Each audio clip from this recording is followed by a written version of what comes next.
జ్యోతిర్లింగ స్వరూపుడైన శ్రీశైల మల్లన్నను మంచు కౌగిలించుకున్నట్లు సుందరమైన దృశ్యం ఆవిష్కృతమైంది. గత 3 రోజుల నుంచి నల్లమల అడవుల్లో, పరిసర ప్రదేశాల్లో శ్రీశైల ఆలయం, సున్నిపెంట, శ్రీశైలం డ్యాం వద్ద చలి తీవ్రత పెరిగింది.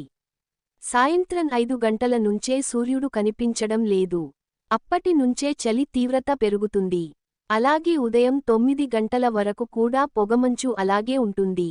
ఈ నేపథ్యంలో ఆదివారం ఉదయం 9 గంటల వరకు కూడా పూర్తిస్థాయిలో మంచు కమ్మేసింది.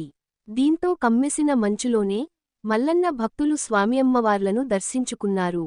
భ్రమరాంబ, మల్లికార్జున స్వామియమ్మవార్ల ఆలయాలు సైతం మంచుతో నిండిపోయాయి. అలాగే నల్లమల అడవిని మంచు దుప్పటి కప్పేసినట్లు అవడంతో వాహనాల రాకపోకలకు స్వల్పంగా అంతరాయం ఏర్పడింది. వాహనాలు లైట్లు వేసుకుని రాకపోకలు సాగించాయి. శ్రీశైలాన్ని మంచు కమ్మేయడంతో ఊటిని తలపించి భక్తులను మైమరపించింది.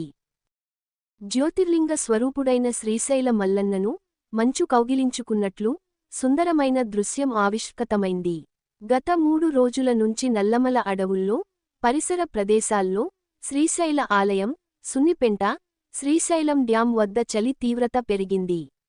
సాయంత్రం 5 గంటల నుంచే సూర్యుడు కనిపించడం లేదు. అప్పటి నుంచే చలి తీవ్రత పెరుగుతుంది. అలాగే ఉదయం 9 గంటల వరకు కూడా పొగమంచు అలాగే ఉంటుంది. ఈ నేపథ్యంలో ఆదివారం ఉదయం 9 గంటల వరకు కూడా పూర్తిస్థాయిలో మంచు కమ్మేసింది. దీంతో కమ్మేసిన మంచులోనే మల్లన్న భక్తులు స్వామియమ్మవార్లను దర్శించుకున్నారు. భ్రమరాంబ, మల్లికార్జున స్వామియమ్మవార్ల ఆలయాలు సైతం మంచుతో నిండిపోయాయి. అలాగే నల్లమల అడవిని మంచు దుప్పటి కప్పేసినట్లు అవడంతో వాహనాల రాకపోకలకు స్వల్పంగా అంతరాయం ఏర్పడింది. వాహనాలు లైట్లు వేసుకుని రాకపోకలు సాగించాయి. శ్రీశైలాన్ని మంచు కమ్మేయడంతో ఊటిని తలపించి భక్తులను మైమరపించింది.